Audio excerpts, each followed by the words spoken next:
there's a sign on the wall that warns you that eating that shellfish may be hazardous to your health.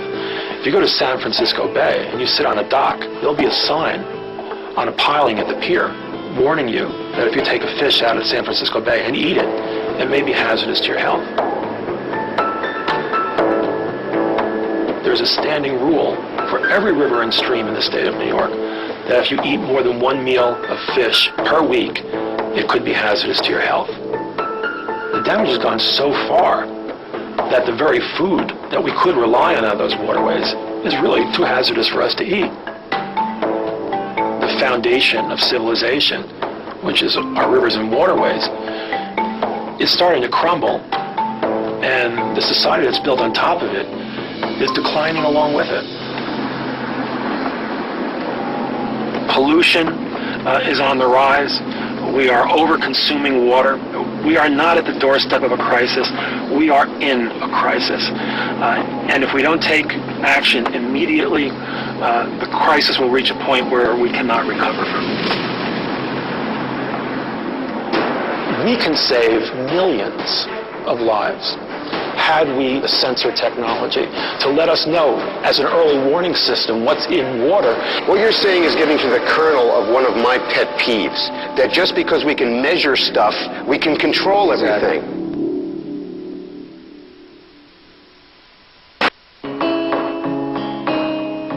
Stories of the world's great empires all share one reoccurring theme: water. Wars have been fought over it, and losing it has meant the death of entire civilizations. Today, John Cronin believes water is in more demand and in shorter supply than ever before. Water is as much a part of our history as wars and revolutions and art and music. But because we take it for granted, we don't see it as the foundation of society. If that foundation continues to crumble, the society on top of it is going to crumble along with it. This is not a new phenomenon. In fact, it's as old as civilization itself. In Mesopotamia, 6,000 years ago, where Iraq is today, the Sumerians invented irrigation using water from the Tigris and Euphrates rivers. And just as we are careless with our use of water now, the Sumerians were careless then. In an attempt to feed their increasing population, they over-irrigated. The farmers wanted to reduce irrigation, but their leaders refused, because food was a source of power. The consequence for the Sumerians was the death of their civilization. The stakes are just as high for us today. Imagine anything of consequence to the daily operation of the nation as a whole. If the White House ran out of water, everybody would have to leave the White House. If the offices of Congress ran out of water, everybody would have to leave Congress.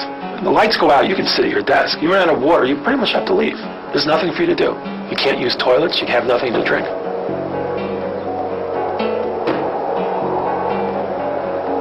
When we talk about the idea of actually water stopping, you have to think about how it happens. One way is that we start running out of water and it all starts getting rationed. Now, rationing can mean a lot of things. It can mean that if you like to be clean every day, maybe you're not going to be clean every day. In Australia, you're not allowed to take a shower for more than 5 minutes. That's it. It's against the law. It can mean the water you used to take out of your tap now has to be boiled every time you use it, because we've had to resort to supplies of lesser quality.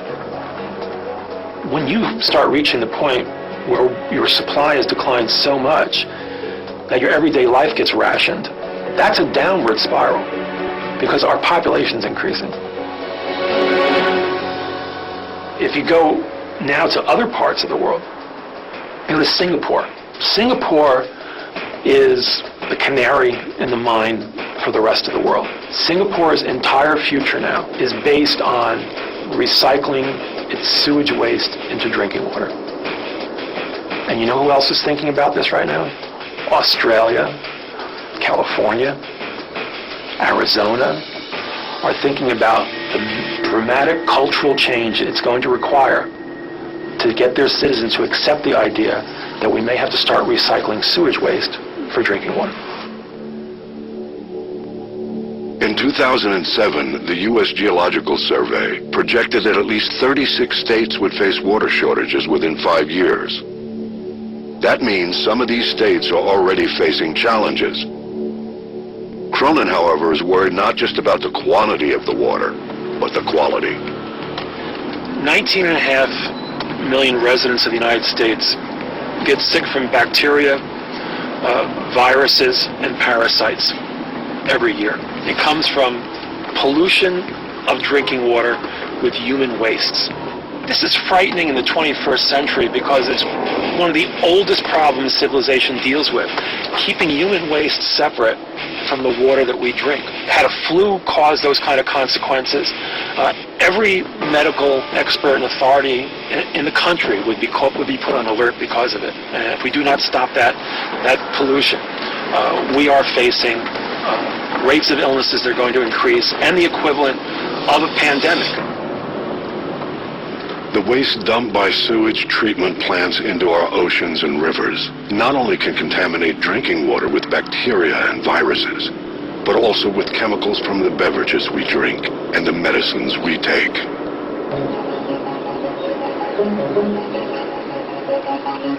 One of the most alarming discoveries about pollution in the last decade is that there are things that we use every day that sewage treatment plants do not remove, that are starting to show up in the waters of the United States.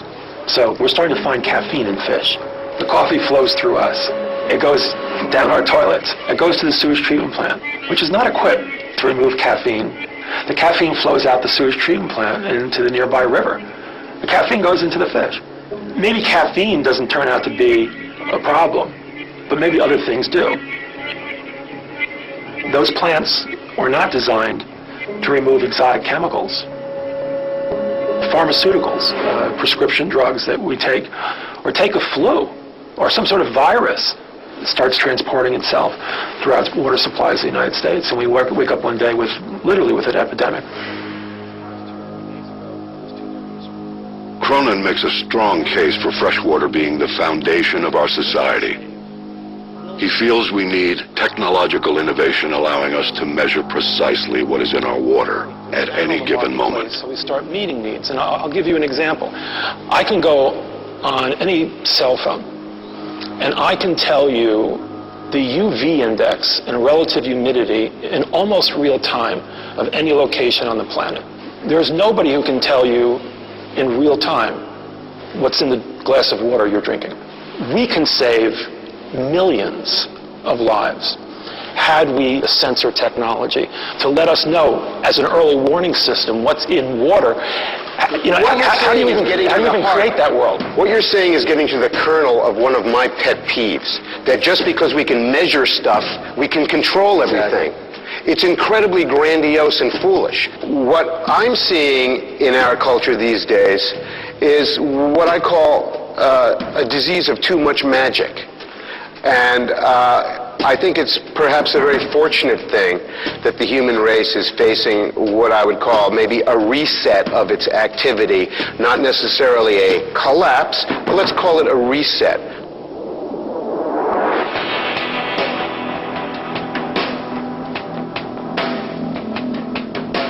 James Howard Kunstler, born 1948 in New York City, an investigative journalist and author.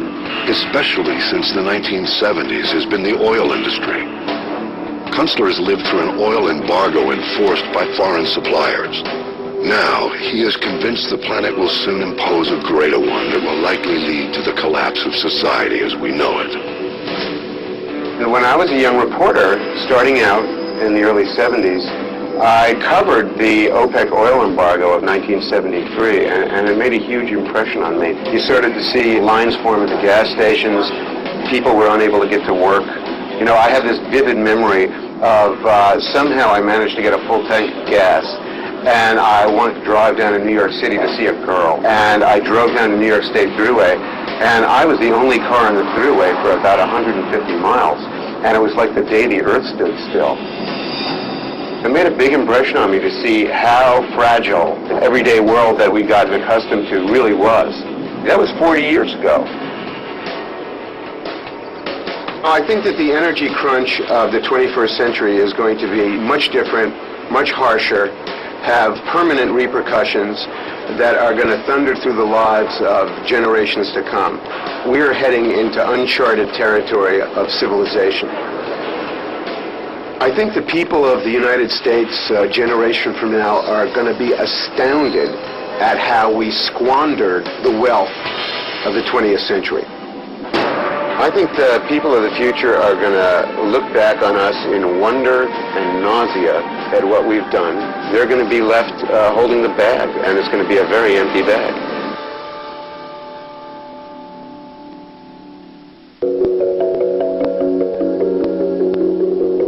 History is a graveyard of fallen empires, and today there are those who say America is in danger of suffering the same fate. Among them, James Kunstler is convinced diminishing oil supplies will play a critical role in our downfall. Peak oil is the moment in history when an individual oil field or a region or a nation produces the most oil it ever will. The U.S. had its moment of peak oil in 1970. That was 40 years ago, when we produced 10 million barrels a day, and we're down to 5 million barrels a day now. The problem is when the world hits peak oil, and that's where we're at now. We're on that bumpy slope down that's going to get rougher and rougher.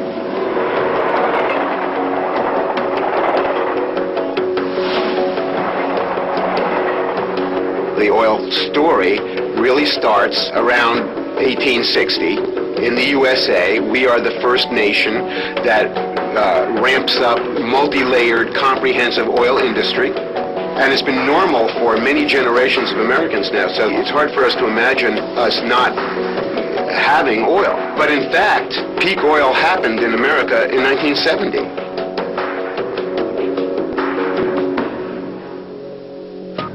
40 years ago, America produced the most oil that it will ever produce in a given year, which was around 10 million barrels a day. And ever since then, it's been going down. America made up for its problem of peak oil and of entering the arc of depletion by importing oil from other countries. The problem for the world is that once the world passes their production peak, we're not going to be able to import oil from other solar systems. The assumption is that the downslope is a gentle downslope, that we're just sort of gliding into depletion. But I think that really misrepresents the reality of the situation. The real story is going to be how the major complex systems of daily life begin to destabilize and mutually reinforce each other's instabilities and failures as we get into trouble with this peak oil problem. We consume 20 million barrels of oil each day in the United States, most of which is imported. And every day, our demand for oil increases. Oil, however, is a finite resource. The U.S. government is aware of the problem. The U.S. Department of Energy hired a scientific consulting firm run by a guy named Robert Hirsch. The Hirsch report was published in 2005.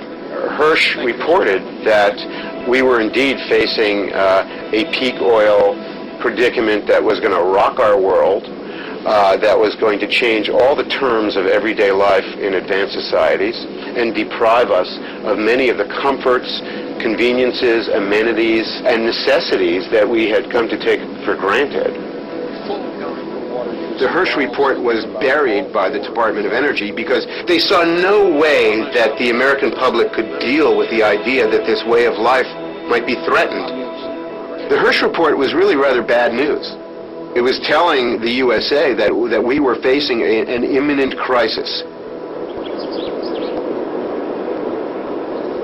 America didn't want to hear it. It was too painful.